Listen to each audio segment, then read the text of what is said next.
ত্রিপুরা রাজ্যের স্বাস্থ্য ব্যবস্থা যে কোনো রাজ্যের তুলনায় অনেক উন্নত। শনিবার আগরতলা প্যারাডাইস চমুনিতে অনুষ্ঠিত যুব জমায়েতে বক্তব্য রাখতে গিয়ে এই কথা বলেন রাজ্যের মুখ্যমন্ত্রী প্রফেসর ডাক্তার মানিক সাহা। এদিন যুবকরা রবীন্দ্র শতবার্ষিকী ভবনের সামনে থেকে সুবিশাল র্যালি বের করে প্যারাডাইস চমুনিতে অনুষ্ঠিত যুব জমায়েতে গিয়ে অংশগ্রহণ করেন। ভারতীয় জনতা পার্টি ত্রিপুরা যুব মোর্চার উদ্যোগে শনিবার আগরতলা রবীন্দ্র শতবার্ষিকী ভবনের সামনে থেকে এক সুবিশাল র্যালি বের করা হয়।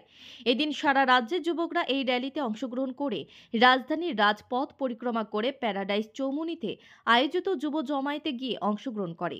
এই যুব জমায়েতে উপস্থিত ছিলেন মুখ্যমন্ত্রী ডক্টর মানিক সাহা, পশ্চিম ত্রিপুরা পশ্চিম লোকসভা আসনের প্রার্থী বিপ্লব কুমার দেব, পূর্ব ত্রিপুরা আসনের লোকসভা প্রার্থী কৃতি সিং দেববর্মা এবং ৭ রামনগর বিধানসভা কেন্দ্রে উপনির্বাচনে প্রার্থী দীপক মজুমদার ও বিজেপি রাজ্য সভাপতি রাজীব ভট্টাচার্য ও যুব মোর্চার রাজ্য সভাপতি সুশান্ত দেব সহ অন্যান্যরা উপস্থিত ছিলেন।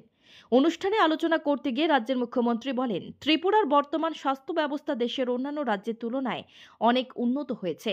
৯টি সুপার স্পেশালিটি বিভাগের পাশাপাশি খোলা হয়েছে ডেন্টাল ও বিএসসি নার্সিং কলেজ। বর্তমান ত্রিপুরায় এডুকেশন হাব তৈরি হচ্ছে।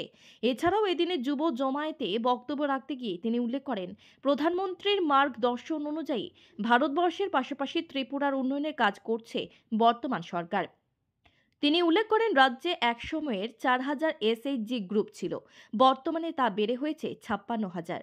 রাজ্যের ন্যাশনাল হাইওয়ে থেকে সড়ক যোগাযোগ এবং বিমান পরিষেবার উন্নয়ন করেছেন দেশের প্রধানমন্ত্রী। সর্বোপরি ইন্টারনেট পরিষেবায় ভারতবর্ষের মধ্যে তৃতীয় শক্তিশালী ইন্টারনেট পরিষেবা চালু রয়েছে ত্রিপুরাতে বলে উল্লেখ করেন মুখ্যমন্ত্রী। এছাড়াও এদিন যুব জমায়েতে বিজেপির সময়কালে ত্রিপুরার উন্নয়নের পাশাপাশি প্রধানমন্ত্রীর বিভিন্ন প্রকল্প ও পরিকল্পনার কথা তুলে ধরে জোরালো বক্তব্য রাখেন মুখ্যমন্ত্রী। ত্রিপুরাকে কমিউনিস্টরা চেনেনি, মোদি চিনেছে, অমিত ভাই শাহ রাজীব ভট্টাচার্য চিনেছে, বিপ্লব কুমার চিনেছে। তার জন্য ত্রিপুরার মানুষ আর বিজেপি সমর্থক, ত্রিপুরার মানুষ আর বিজেপি সমর্থক। মোর্চা আমাদের 7টা মোর্চা, খালি একটা মোর্চার এই খালি যে অবস্থা আজকে আগরতলা শহরে যেভাবে কাঁপিয়ে আপনারা এসছেন, আমি চিন্তা করছি বাকি মোর্চাগুলো যখন আসবে কি অবস্থাটা হবে। এদের দেখা যাবে কি দেখা যাবে না, খুব চিন্তিত। মুখের face is the index of mind. ওনাদেরকে দেখলে বড় কষ্ট হয়। যেটা বলা হচ্ছে যে আগামী দিন মাইক্রোস্কোপ দিয়ে ওদের খুঁজতে হবে।